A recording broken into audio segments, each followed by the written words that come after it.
అన్నీ ఉన్నది, అన్నిటిలో శక్తి ఉన్నదన్నట్టుగా ఈనాడు మన పరిస్థితి మనమే శాంత స్వరూపమై మన యొక్క స్వభావమైనటువంటి సత్యమై ఉండినప్పటికీ దానిని గుర్తించుకోలేక మానవుడు సత్య నిమిత్తమై, శాంతి నిమిత్తమై, సౌఖ్య నిమిత్తమై బహిర్ప్రపంచమునందు వెతుకుతున్నాడు. Now today you have everything that you possibly look for within your own nature. Talk of peace, talk of happiness, talk of comfort. But man is ignorant of this and he keeps searching outside of him. కాలం చాలా పవిత్రమైనటువంటిది. Time is extremely auspicious. కానీ మనస్సు దానిని గుర్తించడం ప్రయత్నించడం లేదు. But the mind doesn't make an effort to understand this. మనస్సు కూడా చాలా చమత్కారమైనటువంటిది. The mind also is endowed with a sparkling nature. దాని చర్యలు మరింత చమత్కారమైనటువంటిది. And what the mind is capable of doing are equally surprising. సమస్త దుఃఖములకు ఆనందములకు ఈ మనసే కారణం. Be it joy, be it distress, it's the mind which is the cause. మన అభివృద్ధికి కానీ క్షీణతకు కానీ మనసే కారణం. It is mind again which will lead you to prosperity or put you down. అదే నెగిటివ్, అదే positive. It is the mind which is positive. It is the mind again which is the negative element. ఈ మనస్సుకు కేవలం స్వతస్వరూపమైనటువంటి యొక్క ఆకారం లేదు. The mind by itself doesn't have any form or characteristics. ఇది దేనిని చింతించునో, దేనిని స్మరించునో ఆ ఆకారం పొందుతున్నది. Whatever it thinks about, what are the thoughts that pass through it, it assumes that form. కనుకనే సంకల్పము యొక్క స్వరూపమే మనస్సు. So mind is nothing but a collection of desires. ఈనాడు ఉత్తమ సంకల్పములను అభివృద్ధి పరుచుకున్న ఉత్తమ స్వరూపమును ధరిస్తుంది మనస్సు. If your thoughts are ennobling in their nature, then mind also assumes that ennobling nature. అపవిత్రమైన భావములతో హృదయాన్ని చేర్చుకున్న ఈ మనస్సు యొక్క స్వరూపము వికృతాకారాన్ని పొందుతుంది. If your thoughts are foul, the mind also becomes perverse. సుకృతము వికృతములకు మనస్సే మూల కారణం. So either for a good form or a bad one, it's the mind which is responsible. కనుక మనస్సు తత్వాన్ని మొట్టమొదట మనము గుర్తించడానికి ప్రయత్నించాలి. So we must make an effort at the first instance to understand the nature of this mind. మనస్సును అరికట్టుకున్నకు అనేక మంది అనేక సాధనలు జరుగుతున్నారు. There are many who undertake sadhanas of different types to control the mind.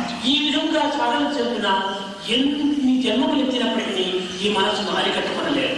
Now, by performing the sadhana of this nature, you might take up any number of lives. It will be impossible for you to control your mind. ఇది ఒక బట్ట.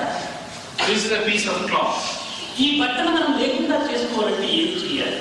What should you do if you do not wish to have this piece of cloth? ఈ రెండు మార్గం. There are two ways of doing it. ఒకటి అగ్నిలో వేసి సర్వము భస్మం చేసినప్పుడు బట్ట కనిపించదు. One is put it in fire and reduce it to ashes. రెండవది ఒక్కొక్క దారిని విడివిడిగా తీసినప్పుడు బట్ట ఉండదు.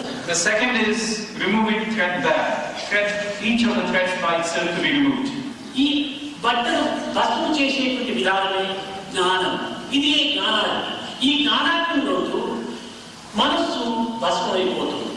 The first of these, wherein you put the thing in fire to reduce it to ashes, is this gnana marga.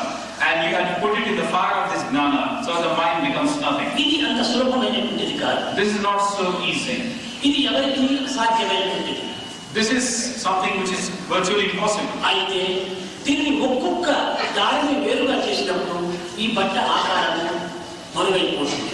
The second of these methods is to remove all the threads making up the అదేమిటంటే మన యొక్క ఇంద్రియములతో కూడినటువంటిది మనస్సు. ఈ ఇంద్రియములను క్రమక్రమేణా అరికట్టుకున్నప్పుడు ఈ మనస్సు సులభంగా వశమవుతుంది. Now in the same way, the mind is made up of the indriyas, and if you are able to remove these indriyas or the senses one by one, you will be in a position to control the mind. ఇంద్రియములను అరికట్టక మనసును అరికట్టుటకు ప్రయత్నం చేయడం ఇది చాలా ప్రమాదకరం. Without trying to control the senses in the first place and making an effort to control the mind is a rather hazardous proposition. కారణం మొట్టమొదట మన దృష్టిని, మన శ్రవణము, మన యొక్క చిత్తము మొదలు అరికట్టుకునేందుకు ప్రయత్నించాలి. So try and control the sight, the ear and the tongue.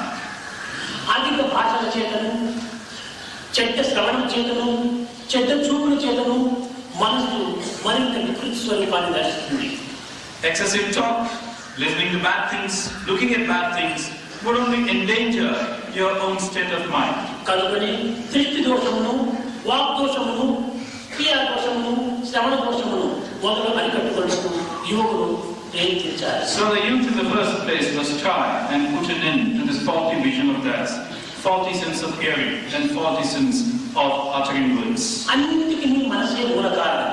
It is a mind which is the primary cause. ఒక చిన్న ఉదాహరణ, A small example for this. ఒక కర్ర పుల్ల ఉన్నది. You have got a piece of twig. దీన్ని కాల్చినప్పుడు ఈ కర్రను ఆశ్రయించినటువంటి అనేక కర్రలను కాలిపోతుంది. Now when you try and burn this twig, then the other elements which are in touch with this would also be burnt. అదే ఒక అగరపు ఒత్తి ఉన్నది.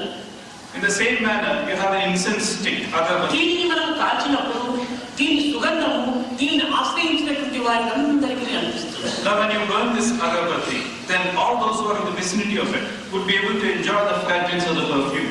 సామాన్యమైన